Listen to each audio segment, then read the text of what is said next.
ॐ पार्थाय प्रतिबोधिता भगवता नारायणेन स्वयं व्यासेन ग्रथितां पुराणमुनिना मध्ये महाभारतम् अद्वैतामृतवर्षिणी भगवती अष्टादशाध्यायिनीम् अम्ब त्वामनुसन्दधामि भगवद्गीते भवद्वेषिणीम् भगवद्गीते भवद्वेषिणीम्। नारायण भगवान ने स्वमुख से जो पार्थ से है कही, जिसको भारत में सुछंद रच के श्री व्यास जी ने गही। सद्बोधामृत वर्षिणी भगवती अष्टादशाध्यायिनी, हो मेरा निज इष्ट मातु भगवद्गीते भवद्वेषिणी भगवद्गीते भवद्वेषिणी। अध्यात्म विश्व विज्ञान यूट्यूब चैनल पर उपस्थित सभी आत्मरूप सज्जनों का हार्दिक स्वागत समादर करते हैं। मित्रों, ये श्लोक श्री व्यास जी ने गीता का महात्म्य वर्णन करने के लिए कहा हुआ है और उनका गीता स्तोत्र अत्यंत प्रसिद्ध है, जो हम लगभग इसके अनंतर अवश्य ही आपके समक्ष प्रस्तुत करेंगे। श्री व्यास जी ने गीता की प्रशंसा की है, गीता को लिखा और गीता की प्रशंसा भी की। विश्व में ऐसा कोई लेखक नहीं मिलता जो अपनी ही कृति की प्रशंसा करे, लेकिन भगवान व्यास जी ने गीता के महात्म्य को संपूर्णतया एक स्तोत्र में ढाल के प्रस्तुत किया है। और उस स्तोत्र का आशय यही है कि अगर आप गीता के अनुभव को आत्मसात करते हो तो आपको यानी निर्भय होना ही है। आपने निर्भय हो जाओगे आप। और इस तरह वो गीता के महात्म्य को बताते हैं। गीता के विषय में ही वो क्यों कहते हैं, वो ऐसा भागवत के विषय में या उन्होंने जो 18 पुराण लिखे हैं उनके विषय में क्यों नहीं कहते? इसलिए कि भीष्म पर्व में आई हुई ये गीता 18 अध्यायों का मानव को दिया गया अनुभवामृत है, जिसकी एक यानी बिंदी भी हटा नहीं सकते। ऐसा ये अकाट्य और मनुष्य की बुद्धि की कसौटी पर खरा उतरने वाला ये सिद्धांत है। आइए, ये श्लोक एक चुना गया है और इस श्लोक का अर्थ हम देखेंगे और फिर दरखास्त करेंगे कि क्या होना चाहिए और क्या हो रहा है। ओम पार्थाय प्रतिबोधितां भगवता नारायण स्वयं। ओम उम इसी त्रिपुटी का खुलासा करने के लिए संपूर्ण मानव जाति प्रयासरत है। हर पंथ संप्रदाय मत इसी ओम की खोज में लगा है। कोई अ तक आया, कोई म तक पहुंचा और जो बिरला ही है जो म तक पहुंचा। कोई क तक आया, कोई उ तक आया और कोई म तक गया। अ क्या है? क्षर भाव है। ये बनना मिटना, उत्पत्ति स्थिति लय का ये जो चक्र है ये अक्षर भाव में है। संप्रदाय अपने अपने सीमा में चिंतन करते हैं और वहाँ तक जाते हैं।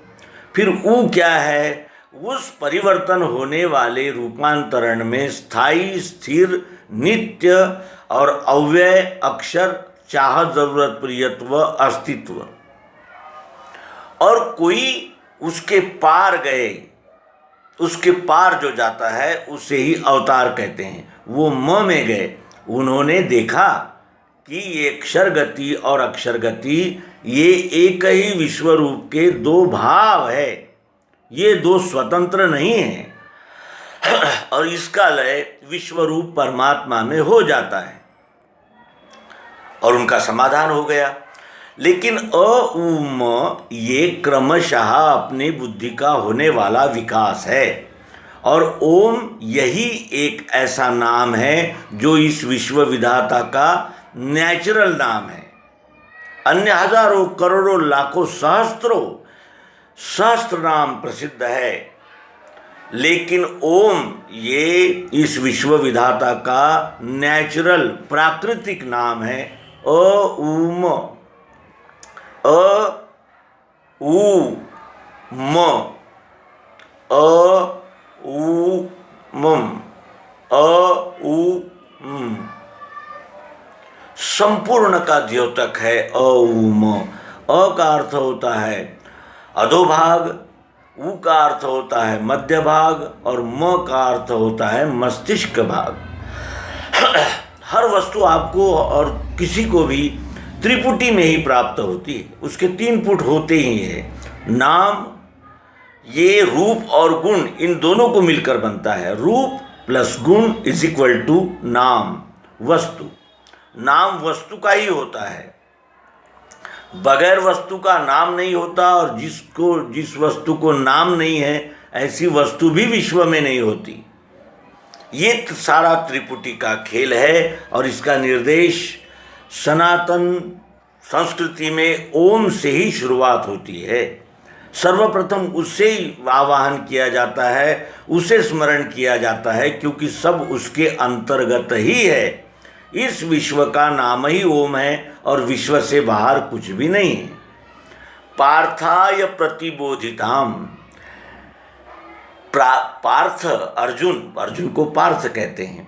पार्थाय प्रतिबोधिताम, पार्थ को बोध देने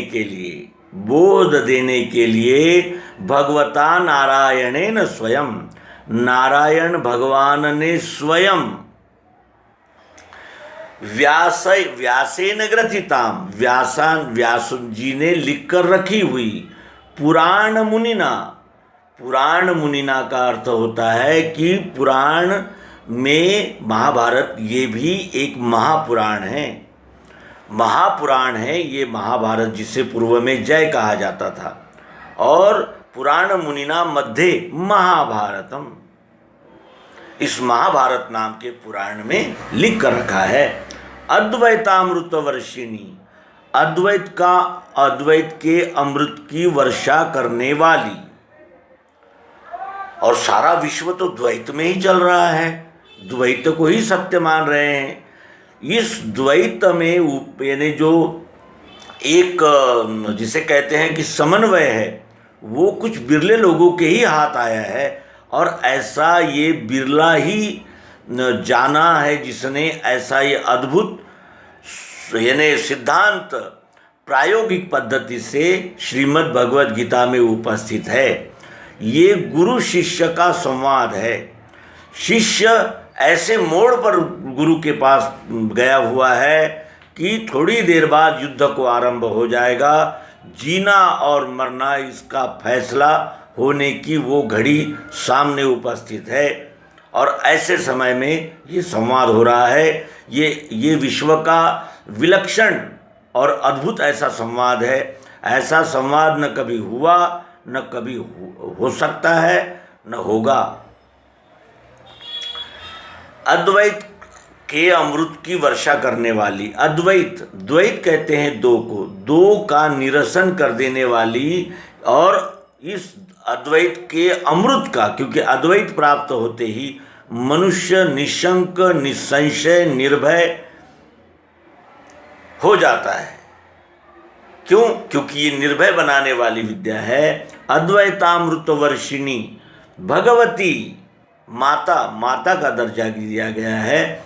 अष्टादशाध्यायिनी, 8 अध्यायों में रची गई हुई। 18 अध्यायों में इसकी रचना हुई है। अष्टादश यानी 18, अध्यायिनी यानी अध्याय में है। अम्ब कहते हैं माता को। अम्ब त्वाम अनुसंदधामि भगवद्गीते भवद्वेषिणी, हो मेरा निज इष्ट मातु, मेरा इष्ट होना चाहिए, मेरा कल्याण होना चाहिए, मेरा भला होना चाहिए, मुझे स्थायी सफलता मिल जानी चाहिए। हो मेरा निज इष्ट मातु, इष्ट होना चाहिए, कल्याणकारी होना चाहिए माते। भगवद्गीते भवद्वेषिणी, ये आवागमन का चक्र है। जन्म मृत्यु का चक्र है और इस चक्र में उत्पत्ति स्थिति लय का चक्र है। इस चक्र में फंसे हुए इस जीव को यानी भव सागर से उबारने वाली भवद्वेषिणी ये माते गीते तुम जब हृदय में आ जाती हो तो तुम इतनी यानी प्रबल हो, समर्थ हो कि तुम भव का द्वेषण कर दोगे, यानी सारे भव यानी संशय भ्रम निकल जाएंगे। इस प्रकार ये गीता का ध्यान श्रीमद् भगवद गीतोपनिषद ध्यान और ऐसा जिसका वर्णन प्रबुद्ध जनों ने किया, विश्व के सभी भाषाओं में लगभग श्रीमद् भगवद गीता का अनुवाद हो चुका है। विश्व स्तर पर श्रीमद् भगवद गीता का अनुसंधान हो रहा है। भगवद गीता साहित्यिक दृष्टि से, तात्विक दृष्टि से, नैतिक दृष्टि से, आदर्श मनुष्यता की दृष्टि से, मानवीयता की दृष्टि से, ह्यूमन बीइंग, ऐसे अनेक पहलुओं में विश्व के यानी जगह जगह पहुंची है और उसका इन सभी पहलुओं से अभ्यास हो रहा है। ऐसा ये अद्भुत ग्रंथ है। इसके एक एक शब्द में मनुष्य जाति की कल्याण का ही निर्देशन किया गया है, जिसमें कोई भी भेदभाव नहीं किया गया। श्रीमद् भगवद गीता कोई सांप्रदायिक ग्रंथ नहीं है। इस ग्रंथ को यदि हम निष्पक्षता पूर्वक पढ़ना शुरू करें तो हमारे ध्यान में आता है कि ये संपूर्ण मानव जाति के लिए दिया गया ग्रंथ है। किसी एक सभ्यता, जाति, कुल और राष्ट्र के लिए नहीं है। ये वैश्विक संविधान है मानव के कल्याण का, और मानव स्वतंत्र भी है, चाहे जो कर सकता है।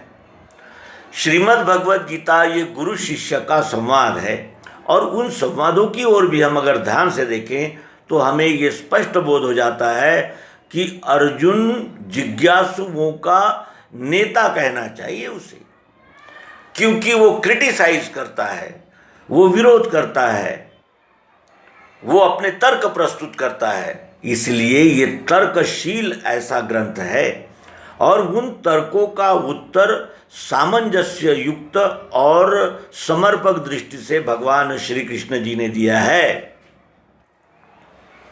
लेकिन हमें श्रीमद् भगवद गीता को देखने की फुर्सत ही नहीं है। हम उसे एक सांप्रदायिक और विभाजन करने वाला ग्रंथ मान बैठे हैं, और कई बातों में हमने इतना अपलाप फैला दिया है, सुनकर अफवाहें फैलाई गई और उस अफवाहों को और फैलाया गया, और उस दृष्टि से केवल एक सांप्रदायिक उन्माद उपस्थित किया गया, और उस उन्माद में मानव ने इतनी बड़ी धरोहर जो अनायास ही श्री व्यास जी की कृपा से हमारे पास आई थी, उसका हमने तिरस्कार, विरोध और दुर्लक्षित कर दिया। इस श्रीमद् भगवद गीता को यदि हम अनेक विभागों में बांटें तो हमारे ध्यान में ऐसा आता है कि तत्वज्ञान का सभी प्रकार के तत्वज्ञान का समावेश श्रीमद् भगवद गीता में हो चुका है। सभी प्रकार के योगों का समावेश श्रीमद् भगवद गीता में हो चुका है। नीति शास्त्र और जिसे कहते हैं कि मानस शास्त्र, इन सभी का समावेश, समन्वय श्रीमद् भगवद गीता में हो गया है।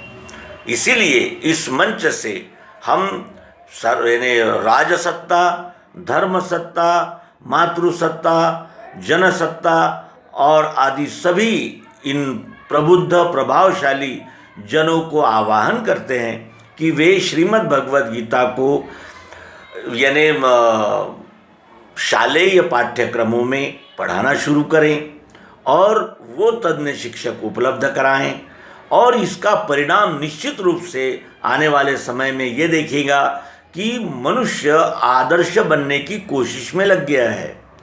मनुष्य के नीति में एक प्रकार की सामंजस्यता आ गई है। मानव और अधिक समझदार हो गया है।